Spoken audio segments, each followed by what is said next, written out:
নমস্কাৰ। নমস্তে। সত্ৰীয়া সংস্কৃতিত লখিমী আৰু মিচিমি মহন্তৰ ইউটিউব চেনেললৈ শ্ৰদ্ধাৰ ৰাইজক স্বাগতম জনাইছোঁ। শ্ৰদ্ধাৰ ৰাইজসকল, আজি আমাৰ সকলোৰে পৰিচিত জগতগুৰু মহাপুৰুষ শ্ৰীমন্ত শংকৰদেৱক স্মৰণ কৰিব বিচাৰিছোঁ। नमस्ते। असम के पवित्र भूमि पर अवतार लिया था श्रीमन शंकरदेव ने।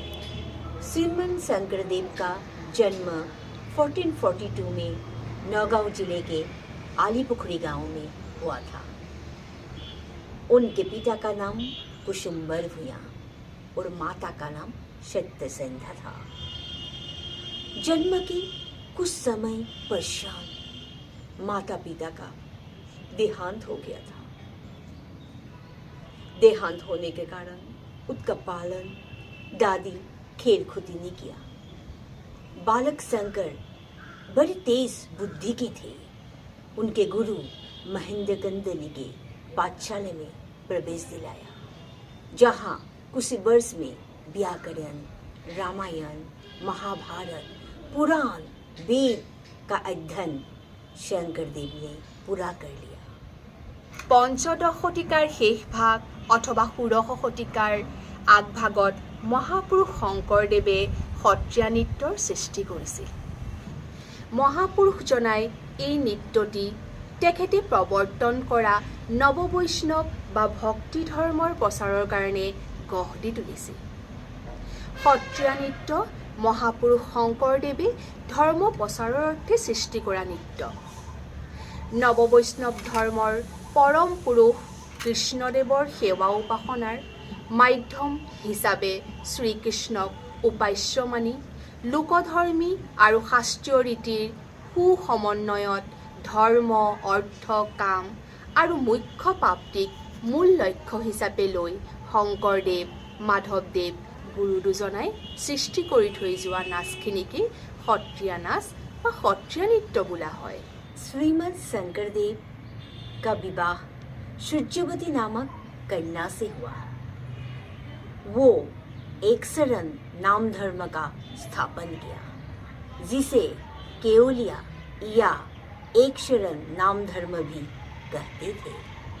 श्रीमद शंकरदेव ने अंधविश्वास से दूर रहने की शिक्षा दिया, ज्ञान का सच्चा स्वरूप दिखाया। মহাপুৰুষ শ্ৰীমন্ত শংকৰদেৱৰ জন্ম হয় নগাঁও জিলাৰ বৰদোৱাৰ আলিপুখুৰী নামে ঠাই।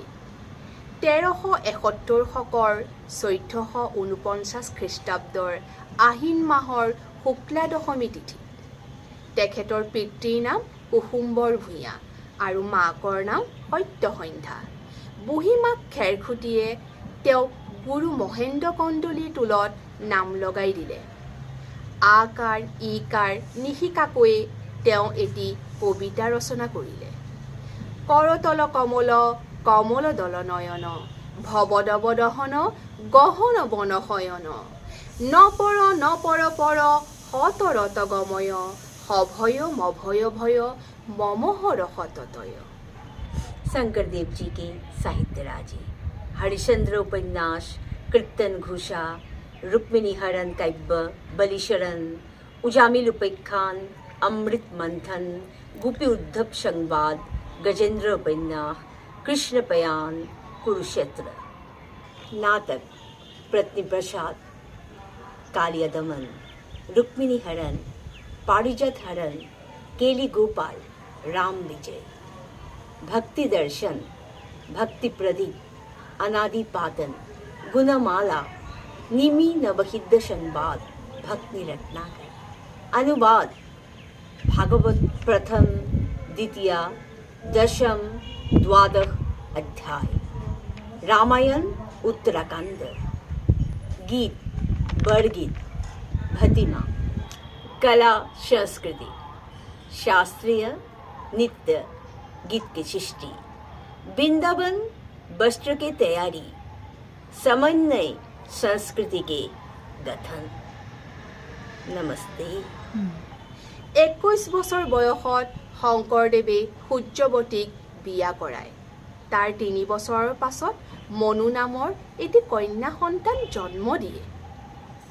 তেখেতৰ সাহিত্যৰাজিসমূহ হৰিচন্দ্ৰ উপাখ্যান, কীৰ্তন ঘোষা, ৰুক্মিণী হৰণ কাব্য, বলিচৰণ, অজামিল উপাখ্যান, অমৃত মন্থন, গোপী উদ্ধৱ সংবাদ, গজেন্দ্ৰ উপাখ্যান, কৃষ্ণপয়ান, কুৰুক্ষেত্ৰ।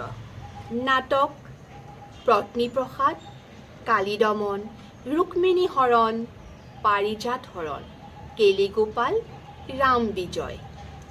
ভক্তি দৰ্শন, ভক্তি প্ৰদীপ, অনাদিপাতন, গুণমালা, নিবি নৱসিদ্ধ সংবাদ, ভক্তি ৰত্নাকৰ। অনুবাদ ভাগৱতৰ প্ৰথম, দ্বিতীয়, দশম, দ্বাদশ অধ্যায় আদি। ৰামায়ণৰ উত্তৰাকাণ্ড। গীত বৰগীত 234টা।